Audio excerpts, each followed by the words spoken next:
আমাকে অনেকে অনেক কষ্ট দিয়েছে। অনেকে বলছে যে তুমি সারা জীবনের জন্য কানে শুনতে পারবে না। আবার আমি যখন বাইরে পড়াশোনা করতাম, যখন ভালো করে শুনতে পারতাম না, তখন অনেকে অনেক কিছু আমাকে বলতো। এমনকি বাড়িতে বা কোথাও যদি বের হতাম, যদি কোনো কিছু শুনতে পারতাম না, তখন আমাকে অনেকে হেয় করতো, ঘৃণা করতো। আপনারা দেখতে পাচ্ছেন আমার সামনে আমার একজন সম্মানিত রোগী আছেন। তার নাম হচ্ছে শিমু অধিকারী, রংপুর থেকে আমার কাছে এসেছেন। দুটো কান দিয়েই তার পুষ্পানি ঝরার একটি দীর্ঘদিনের ইতিহাস রয়েছে এবং ধীরে ধীরে তার শ্রবণ ক্ষমতা কমে যাচ্ছে। এইটা ছিল কানের পুরো বাউন্ডারি, পর্দার বাউন্ডারি। তার মাঝখানের এই পার্টটুকু নেই, অর্থাৎ পর্দা পুরোটাই নেই। এই পর্দা প্রতিস্থাপন করার জন্যই মূলত আমরা তাকে প্রস্তুত করেছি। আমরা একটি রোগীকে যখন অপারেশন টেবিলে আনি, তার বেশ কিছু প্রস্তুতির প্রয়োজন হয়।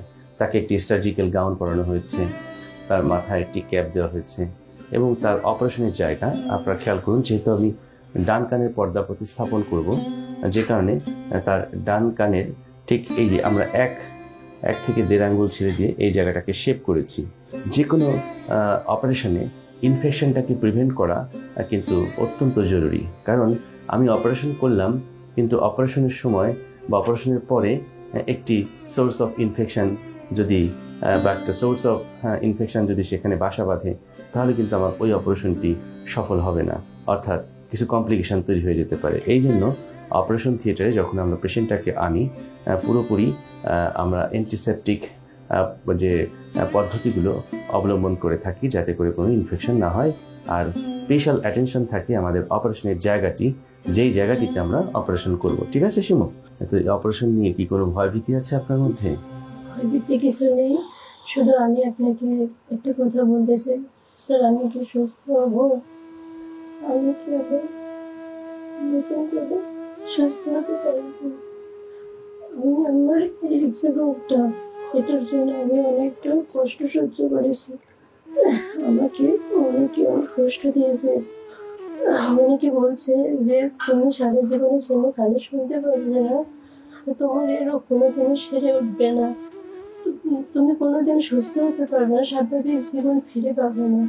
কিন্তু আমি সবসময় ঈশ্বরকে ডাকতাম যে ঠাকুর, আমার জন্য এই রোগটা সেরে ওঠে, আমি যেন সুস্থ সুন্দরভাবে জীবনযাপন করতে পারি।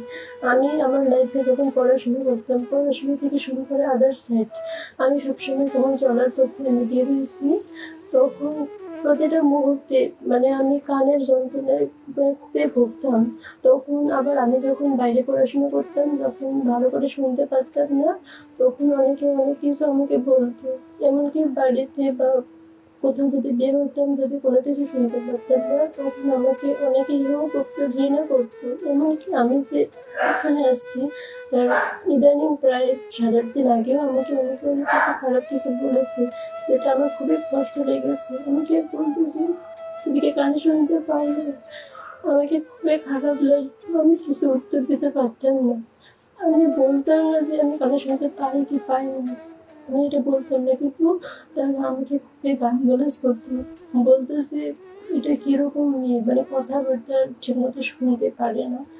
আমাকে খুব খারাপ লাগতো। এখন আমি আপনার কাছে সাহায্য করবো, দয়া করে আপনি আমার জীবনটাকে ঠিক করুন। আচ্ছা, এইভাবে হাত জোর করে না, আসলে এভাবে কাঁদে না বোন। আমি তো বলছি যে আমি আপনার কাছে যখন ফার্স্ট এসেছি, তখন আমি সবসময় ভাবতাম যে না, আমি হয়তো বা এই স্যারের চিকিৎসা করে আমি সুস্থ হব, আমি আবার নতুন করে জীবন ফিরে পাবো। আমি ফার্স্ট তখন থেকে আমি এটা ভাবছি, আমি জানছি আপনার কাছে এসেছি অপারেশন করতে। আমি আমাকে অনেকে বাধা দিচ্ছে, আমার পরিবার থেকে, আমার হাজবেন্ডের বাড়ি থেকে সেরকম কেউ বাধা দেয়নি, কিন্তু অনেকে বলছে যে ওখানে না করে বাইরে করা যাবে কিনা। আমি তারপর বলছি যে না, আমি ওই স্যারের কাছে করাবো, কারণ আমার ওই স্যারের প্রতি সম্পর্কে বিশ্বাস আছে। সে বিশ্বাস নিয়ে আমি ওখানে যাবো। যদি আমার ওখানে যে কোনো সমস্যা হয় হবে, কিন্তু আমি স্যারের কাছে যাবো, আমি অন্য কোথাও অপারেশন করবো। হাত নামান। শুনেন, আমি বলি, সবকিছুর মালিক একজন, সুস্থ একজন করবেন, সেই পরম পিতা, আমাদের মহান সৃষ্টিকর্তা। তার কাছে আপনি হাত তুলেছেন, তার দিকে যে আপনি হাত তুলে প্রার্থনা করেছেন, তিনি আপনার এই প্রার্থনা এই চাওয়াটাকে নিশ্চয়ই পূর্ণ করে দিবেন। আমার এই দৃশ্যগুলো দেখতে ভীষণ কষ্ট লাগে। জানি না আপনারা যারা এই ভিডিওটি আজকে দেখছেন আপনাদের হয়তোবা হৃদয়টা ক্ষতবিক্ষত হচ্ছে শিমুল এভাবে এই আর্তনাদ, বুক ফাটা, আহাজারি, এই কান্না দেখে। তবে আমরা কিন্তু এই কান্না দেখতে চাই না মোটেই। আমরা চাই শিমুর মুখে যেন হাসি ফোটে, এই অশ্রু যেন তার চোখ থেকে চলে যায় এবং সে যেন আবার নতুন একটি জীবন খুঁজে পায়। একটি বিষয় আমি এখান থেকে বুঝতে পারলাম যে আমাদের সমাজ ব্যবস্থাপনা, আমাদের এই আর্থসামাজিক অবস্থা আসলে যারা কানে কম শুনে তাদেরকে কিন্তু একেবারেই পছন্দ করে না। কেন যেন একটু অবহেলা শিকার হয়ে যায় এই মানুষগুলো। দেখা যাচ্ছে তাদেরকে বিভিন্ন কথা দিয়ে, বিভিন্ন আচরণ দিয়ে তাদেরকে মনে কষ্ট দিয়ে থাকে, কিন্তু আসলে এভাবে কষ্ট দেওয়ার কোনো মানে হয় না। মানুষ সৃষ্টির সেরা জীব। এই সেরা জীব হয়ে যদি আমরা কারো দুর্বল জায়গায় আঘাত করে কষ্ট দিই, এটা কিন্তু সৃষ্টিকর্তা সহ্য করবে না। অতএব আসুন আমরা এই মানুষগুলোকে কষ্ট না দিয়ে বরঞ্চ তাদেরকে একটু সাপোর্ট করি, তাদেরকে সুচিকিৎসা করি। এবং সুচিকিৎসা করলে যে এই ধরনের কষ্ট থেকে মুক্তি পাওয়া সম্ভব, সেটাও কিন্তু আমরা অনেকবার আপনাদেরকে দেখিয়েছি, অনেকবার আপনাদেরকে জানিয়েছি। ঠিক তেমনি আজকের এই ভিডিওটাও কিন্তু তৈরি করা হলো। আজকে এই যে শিমুর এরকম একটি কষ্টের জীবনগাথা তুলে ধরা হলো, ঠিক এই জায়গা থেকেও যে সে আবার স্বাভাবিক জীবনে ফিরে আসতে পারবে সেটাও কিন্তু আমরা দেখাবো নিশ্চয়ই।